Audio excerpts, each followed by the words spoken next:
what do you think about them releasing the tapes with Tank and Devin? Y'all talked about that yet? You ain't been watching the podcast.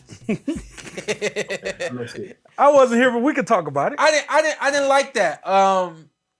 It's like it's unspoken, but it's just something that you just don't do. A lot of times now, especially since phones then came out with the cameras on them, nobody holds their phones up during sparring. If a phone is being held up during talk about this. I'm sorry, because you said something about. I did hear you talk about this because you said something about when you spar Pacquiao. Yeah. So but how important is sparring though? Because people feel like, man, I was sparring, I was working on stuff that don't mean nothing. But if people have success, people don't understand that. Yeah, people don't understand that. So that even when you look at, you say he was 17, like. It's like, so what? He was 17. He was this. He was that. You make all these, the conversation just goes so much further. So that's why you don't hold the camera up in sparring. And if the camera is being held up, you make sure that there's a mutual understanding and respect that goes along with it, and that it doesn't get released. I've had a couple of sessions that have gotten released, and I laugh at it. My dad gets pissed every time he's seen something come out, but I laugh at it because of what you just said. I'm working on something. Or certain things I'm just simply not doing, but the outsiders don't understand that, and they get it misunderstood, Yeah, and if you got a fight coming up, you definitely want a good sparring partner, somebody that's going to prepare you for your real fight. Yeah. So if they have success on you, that's kind of a good thing, isn't it? No. No? Yeah. I mean, to a degree.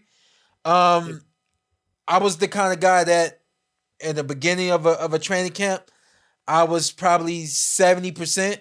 Near the end of the camp, I was 90, 95%, So there were things that guys were successful with early in the camp, and it was pushing me, getting me going, getting me ready. And we knew that if you weren't able to capitalize the way you were early in camp, SP on his P's and Q's, he's making it do what it do. And, so that's also, when you're able to gauge having a good sparring session with someone and you're able to look at how the sparring went later on in camp, you're able to look at the things you've improved on and those sort of things. So, yeah, you're right from that perspective. Yeah. There's a sparring tape out there where a guy look like he's knocking you from pillar to post.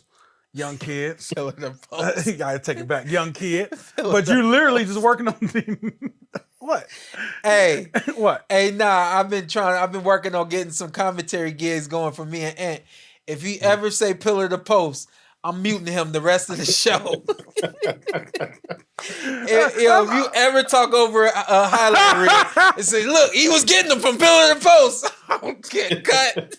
You're done. No, You're done. There's a tape out there with you and Haney where you literally just working on defense. But it looked like he just working Shawn. Yeah. I'm like, and people like, man, look, Shawn ain't even that good. I said, bro, if you look, Shawn's name is, I think you do a little bit of work. But I think it's going to do two things. I think number one, it's also helping with the profile of the fight. Oh, yeah, builds the fight. And when you look at him at 17 and what a lot of people expect him to do against Ryan Garcia, if he in fact does that, what he just did against Regis Prograis, he can do two things. He can look at Ryan and see, I told you I ain't no joke. I told you I ain't that 17-year-old.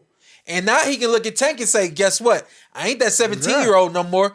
Let's go. You know what I mean? So I think this might actually help Devin and his dad moving forward in the sport.